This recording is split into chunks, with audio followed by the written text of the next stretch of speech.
Hello and welcome to AILTV. I'm a man called Jay.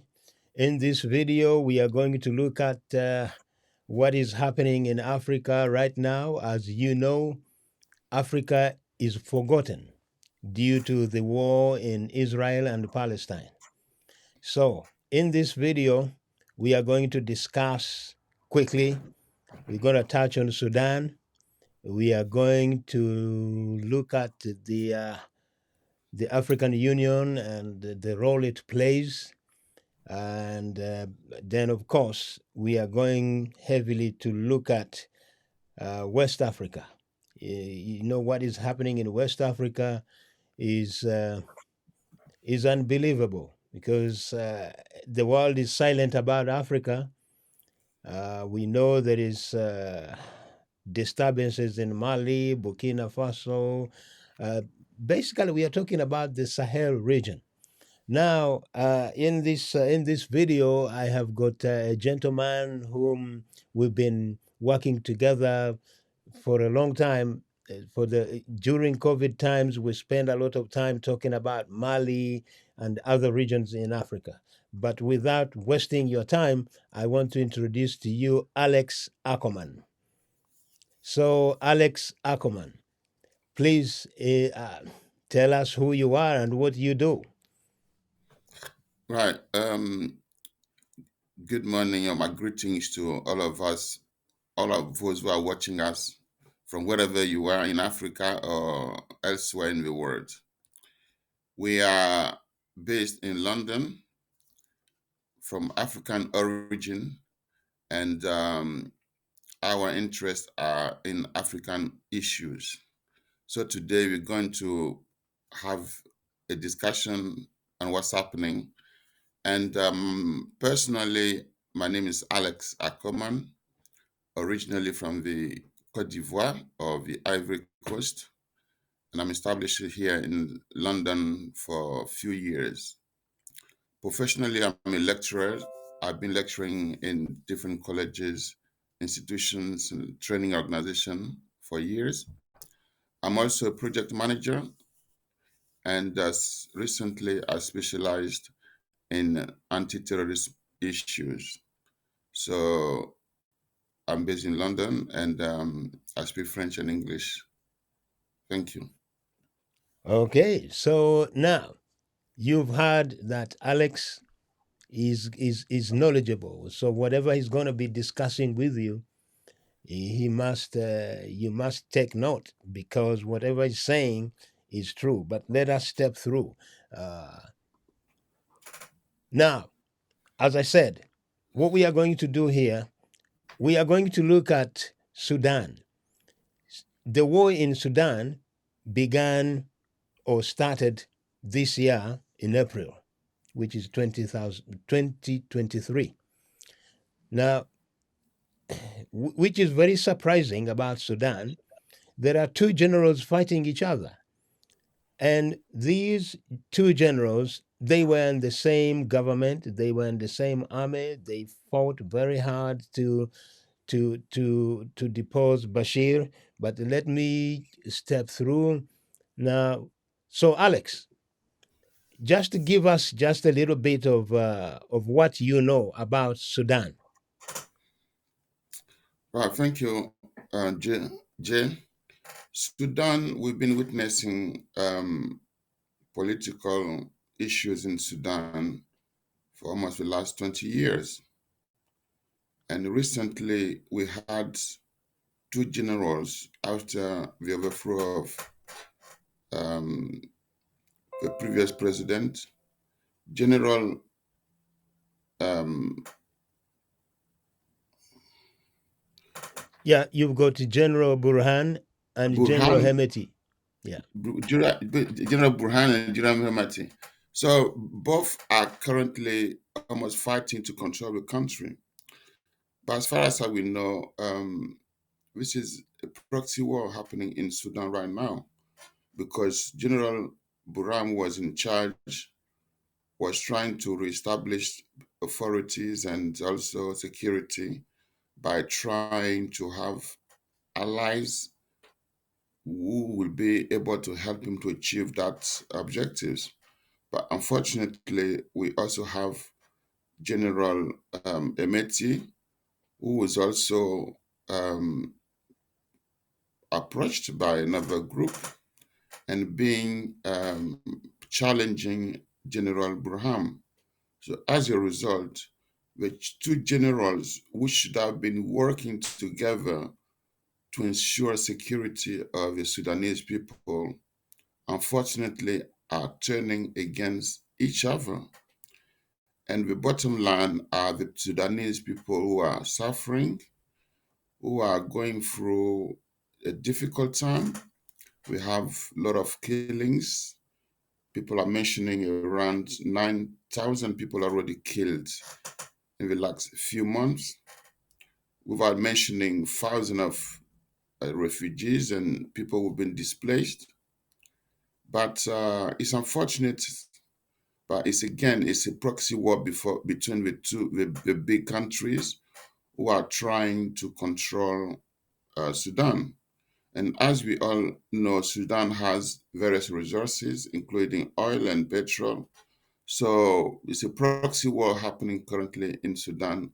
And it's unfortunate that this is still happening. And we haven't heard any strong voice from Africa to try to mediate and bring a solution to this conflict. And as a Okay, result, so now let us have a look at what is happening. Sorry to cut you there. As you might be aware that Sudan, it has got outside influence actually interfering with Sudanese affairs itself. So, as you can see here, this is the Prince of Saudi Arabia and Major Burhan. He was there attending the conference. This conference was organized by the United States. The idea was actually to bring two generals together. However, General Hemeti did not turn up. And as you can see, as you have already mentioned, that Sudan is actually going through a catastrophic phase at the moment, right now. So you, as a and person it's who is in, unfortunate. It's very, mm, very,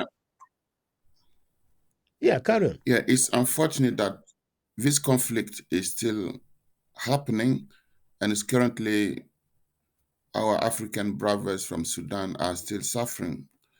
But it's a fight of leadership. People want to control the resources of Sudan.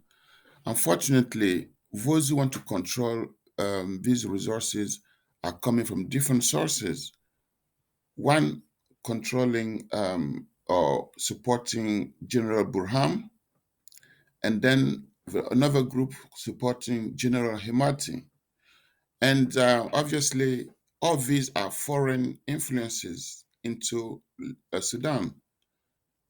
The key issue is, where is the African voice?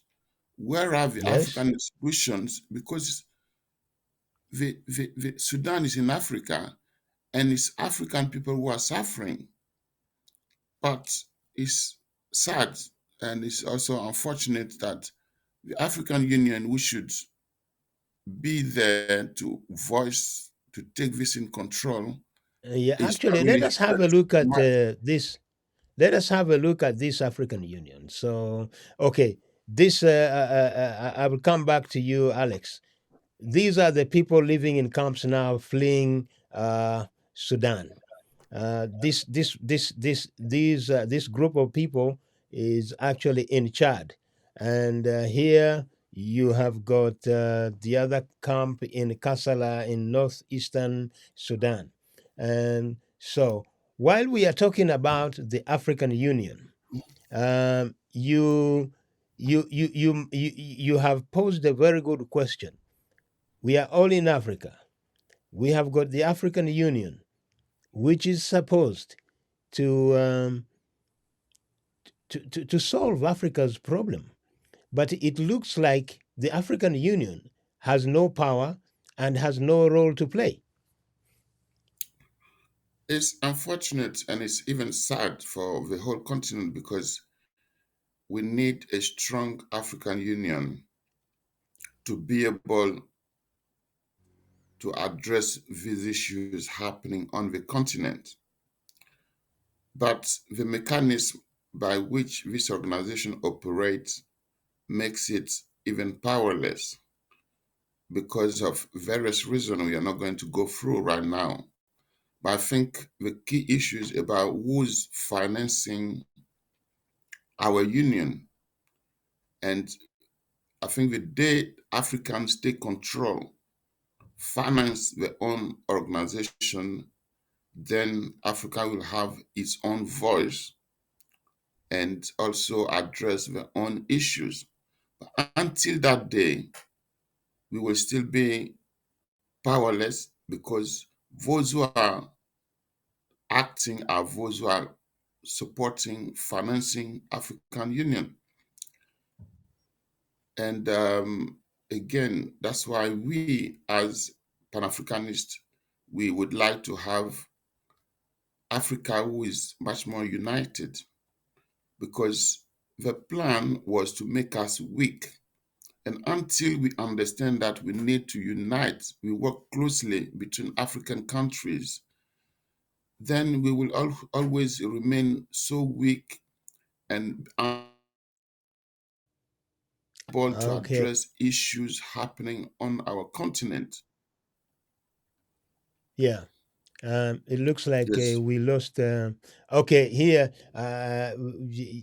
Alex was saying that the African Union uh, is powerless, and also we need also to understand who is financing the African Union.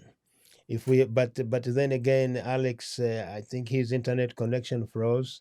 I'm not sure whether he's back, so we will continue. Now we know where the problem is. If you are powerless, no one is going to listen to you. The Sudanese are running to the Middle East to have mediation, which is really a shame. Let us carry on. So now, Alex, are you there? yes, I am. Can you hear me? Good, good, good, good. Yeah. Now, Okay. you see, this now brings us to West Africa. You remember during COVID time, we spoke much about Mali, and this is where I really want to start. I understand Mali managed to sort out their problems. They kicked out the French, but it still seems there is a problem again because just 2 days ago there were there are factions of bandits actually raiding army barracks in Mali. So how is that happen? Why is that? Right. We are facing um, a major security issues in the Sahelian region, and the Malian authorities since 2020 have clearly identified the issues, and President Assimi Goita, with his team, has been taking the steps to ensure that Malian can control their own territory and also bring peace and stability before addressing development issues. Let's just quickly remember that it's after the fall of Gaddafi. um, Everybody knows the war waged by the NATO against Gaddafi, and as a result, Libya was destroyed, and many different groups who get their hands on different equipment started to fight. And that's how the situation worsened in Mali. And e- e- external forces came in um, to help the Malian authorities to bring back security and peace. But unfortunately, those international forces who came to Mali unfortunately had different agenda, and the Malian authorities clearly identified the weaknesses. So from 2014, the French military were based in Mali. Up till 2020, the results was not good. The security issue was not good. Things were not improving, and even the terrorists were even gaining more territories. So as a result, the president Assimi Goïta decided within his government to make strategic decisions. So as a result, they've managed to to send the French home because the presence was not useful. And also the MINUSMA, who was the United Nations um, security forces in Mali, was also identified as almost unnecessary because those external forces are closely and it has been clearly identified, and the Malian authorities have evidence of the fact that these external forces are basically trying to weaken the Malian authorities. So as a result, they ask the French to leave, and the French army has left.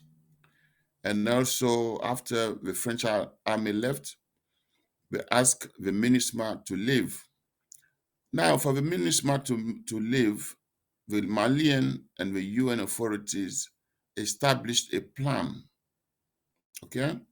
And before the MINUSMA move out, obviously it needs to be coordinated with the Malian authorities. But from my understanding, the MINUSMA were not playing, um, were, had a different agenda, basically. Mm. They didn't want to, Okay, so Alex, yes, I think the idea of this program is actually to introduce again West Africa, because since Mali, since Assimi Goïta took over, there has been about 5 coups altogether. So yep, I would like you just to go through individual. We want to go through Burkina Faso. We want to go to Niger. Then we look at what is happening in with Mamadou Doumbouya, and then the recent one is Gabon, Gabon. So that's what I think. In the following programs, we are going to go into details of yep, just one country by country. So let us see what comes next. You will explain. So now we are talking about General Abdurrahmane from Niger. yeah. So what do you have to tell us about this guy?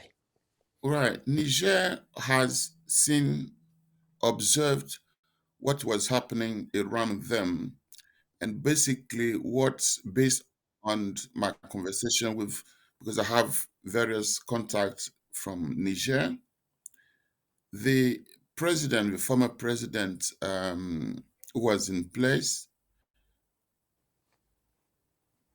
was not playing, um, was not really defending the citizens of Niger. The army, based on the information we received, the army in the fight to defeat terrorists, captured few terrorist leaders, and then they put them in jail. The president, without consulting the army, released some of the terrorists who were captured by its own army. So that wasn't a good move from the president, Bazoum. And based on the information we received, Bazoum had a meeting with Tiani, General Tiani. Tiani, who expressed his disappointment with the way the president conducted that particular issue. The president wasn't really happy about the way the military talked to him, and he made it clear that he is the one in charge. And when he make decisions, he has to be accepted. So we had that issue, and after a few weeks, again, the army, when they go out to track the terrorists, obviously you have to imagine that the fighting going on. Sometimes they lose men. The president was preparing to release another terrorist groups who were in captivity. And then the General Tiani was informed, and he went straight to the presidential palace to have a meeting with President Bazoum. And it was then that he made a decision to arrest President Bazoum, because Bazoum was basically playing double role. He's betraying his own army. And even before that, he made a speech in which he made it clear that the army of Niger is not as powerful as the terrorists. So he showed clearly that he is the chief of the army, as the head of state, the commander in chief, but he does not really support his army. So Okay. So that's now, that's that's how. Let me y- just quickly complete. That's how the coup, without being prepared, General Chani just make a decision and got Bazoum arrested. And that is why we had the French army based in Niger, in the same town. We have also the American also based there, but no one saw anything coming because it was just done without planning. And since Bazoum obviously has been deposed and also put in, I think, solitary confinement or in a house arrest, and we've seen and we heard the ECOWAS trying to be responsive and trying to solve the problem, but unfortunately, ECOWAS did not listen to its okay. own So people. we will come to the echoes. Let us move on to another one because we have got about four of them to go through. And how about this one? Right. Okay. In Gabon, as we all know, the Bongo family has been ruling Gabon for over 50 years, from Bongo father to Bongo son. And they had an election this summer. Now, Ali Bongo was the president. Everybody knows that he had stroke and he wasn't physically apt to even rule his own family, because obviously what he needed was support, medical support, but he was kept at the head of as head of state for political reasons. And the election was held. The opposition, according to the report, was about to win the elections. Unfortunately, the system did not allow the opposition to come to power, and they declared Bongo re-elected, or winner of elections.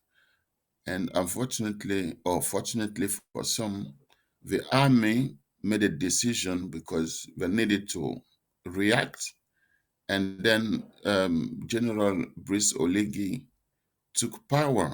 And Brice Oligui was also head of the, I think, the commander of the army within the palace, and he made a swift move to stop or put an end to Bongo regime. And since, obviously, the populations have been jubilating, happy, and they are looking for actions from this new government. And we know that many allies or many internal former ministers and people playing key role around Ali Bongo are arrested, even with his former lady, his former wife.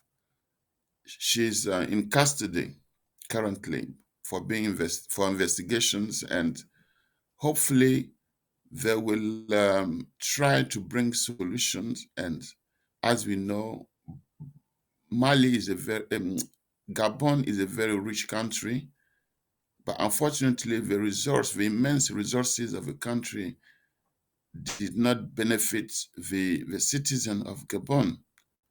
So a lot of looting went on, a lot of embezzlement, and these are the reason why the First Lady Olivia is under arrest and she's currently in custody because she was obviously um, embezzling herself, especially due to the fact that her husband wasn't fit enough. So the work is still continuing, and she's still behind bars. And within the next maybe few months, more detail will come out, and then she will be facing trial. Not only her, but also many of former dignitary of the Ali regime. So this is the situation currently in Gabon, and we hope that obviously the clear up of the mess of the Bongo regime and the Gabonese people benefit from the resources which which is available within the country. Thank you. Okay, so now let us move on to the next one. How about this guy? Okay, Ibrahim Traore. As you see, this is the Faso Damfani, which is the clothes made by Burkinabe workers. And Ibrahim came to power just over a year ago. And again, you know that Burkina Faso, like Mali or Niger, those Sahelian countries are very rich. They have gold, diamond, and various other resources. But why are they still considered as poorest countries in the world? You take the Niger, if you look um, at if you look at on the internet, you'll see that Niger is considered as one of the poorest countries in the world, while they have tons of uranium being exploited by France, but they did not get any return, which is sufficient to even address electricity in the country. So Ibrahim Traore came to power over a year ago, and as we know, Burkina has experienced various terrorist attacks with devastating effects, and he's a military man. The previous guy was Damiba, was a military man, but wasn't really addressing um, the issues, the security issues, and the life being destroyed, business being destroyed because terrorists, this is the agenda, is basically to disrupt any community. So Ibrahim Traore came in and he's been working seriously hard. And thankfully, he has established good relationship with Assimi Goïta from Mali. And both of them, as two governments, they're working together to try to eradicate terrorism within that region, which is a very good step because we can only rely on our own forces. We cannot rely on foreign forces to come and resolve any issues. And again, the other side is that all these foreign forces, when they come in, there are things they say officially and there are things they do unofficially in the country. So today, Ibrahim Traore and Assimi Goïta are working together, which is a step forward in the fight against terrorism. And various resources are being put out. The Malian authorities have plenty of evidence that the French military are closely or were closely working with the terrorists.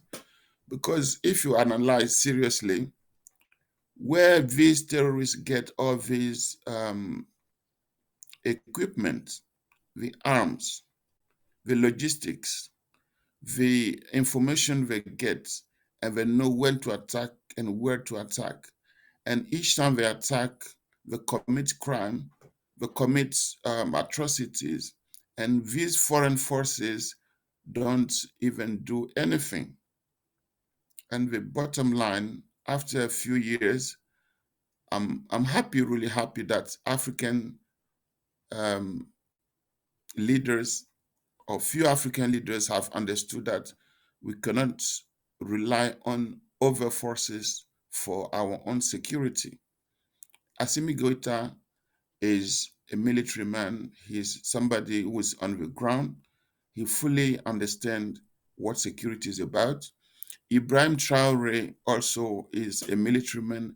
These guys have the understanding and the knowledge to really work to be able to eradicate terrorism.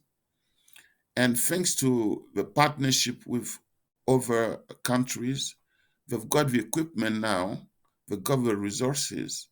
So the Burkina Faso and the Malian presidents are working together. And I just wanted to add that they recently created a new charter, a new alliance, which is a defensive alliance between the three countries, Mali, Burkina, and Niger, which is the Lipta, Liptako Gurma chapter. And they put the forces together, the intelligence together. So Niger, Mali, and Burkina have this um, security or military alliance, and uh, they're working together. Let us go to Guinea, this guy here. yeah, How much? Mamadou How much Doumbia. do you know about him? Right, Amadou Doumbia. Obviously, Mamadou Doumbia is since end of 2022. He took power in Guinea Conakry, and obviously his agenda is not yet clear. He sometimes joined forces with Mali and Burkina, but he still maybe they haven't really agreed on things they need to do together. But it's a step forward. They're all working closely. They have good contact, and hopefully Guinea will join the three other countries, and we will have like a small union of few countries who will be working together, and maybe that will encourage many other countries to join that federation, and gradually, maybe within a few years' time, we will have many African states working together, and hopefully within a decade or two, we'll have African of the United States of Africa, because this is the way forward. We need to put our force together because of various reasons, and we know that if we put our force together, the first thing will be security. We will be able to deal with security in Africa. We will we will have resources. We will use the resources, and every country in Africa will be safer. So for the time being, not much about Dumbia from Guinea, but he has links. He works with Malian and Burkina, because when ECOWAS wanted to attack Niger, he joined forces with the other countries and said that if ECOWAS attack Niger, they need to understand that Guinea will be on the side of Niger. So this was a very good step. And now, as you can see, ECOWAS is much quieter, and hopefully they will come to the reasons to understand that within the same community, you cannot fight against each other. They really need to put the resources together for the benefits of the population. So No, now, if someone was to ask this question, you have summarized the military men and how they are working together. Why is it that ECOWAS is actually putting sanctions against Niger? ECOWAS is a West African organization which is supposed to solve issues and challenges within that region. What are they thinking? okay. We discussed this issue about ECOWAS already with when they take sanction against Mali. Within ECOWAS institutions, all countries should be working together, should be supporting one another for economic, political integrations so that the whole community can be closer. Unfortunately, those who are managing, ECOWAS are not do not are not understanding the needs, you know, of the population, because the action or the decision they made is not coming from the population. And it looks like they are controlled from outside, you know. During the Malian um, situation issue, crisis, we had President Adu, uh, Akufo-Addo from Ghana. Ghana, who Yeah. was then head of ECOWAS. And even before ECOWAS made a decision, we heard, and it was an official announcement from President Macron, who said that he will speak to Mr. to President Akufo-Addo, and the decision which will be coming from ECOWAS will obviously be what need to be done. And within few days, ECOWAS came out. ECOWAS made a decision to sanction to sanction Mali, but Malian the Malian authorities took the matter to court, and in court, ECOWAS was defeated because whatever action, whatever sanction they took against Mali, all were illegal, you know. So it seems like they just want to please their master, and that's what happened again with the situation in Niger. The president of Nigeria, Tinubu, who is currently head of ECOWAS, without consultation with even the institution in Nigeria, make a decision to go to war against Niger.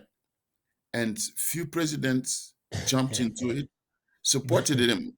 But Yeah, after but reflections, on the serious note, do you actually see Nigerian army going to Niger and to fight when they cannot defeat Boko Haram in their own backyard? it's sad. It's sad because again, Nigeria has its own security issues. You know, you mentioned Boko Haram, and Boko Haram has been there for years. Now, what happened is that I think the Nigerian Senate has voted against the war in Niger. The Nigerian Senate refused to back the president. So as a result, he has no support. You know, the president did not have support, and we have some senator from the northern part of Nigeria who clearly explained to the president that we are the same people. the borders between countries are not real. So across borders, we have families in Nigeria who have a parent in Niger, and vice versa across the whole of West African countries. So it doesn't make sense for Nigerian army to go and fight in Niger. For what reasons? For what reason? So, I mean, we're happy because we worked already on this issue.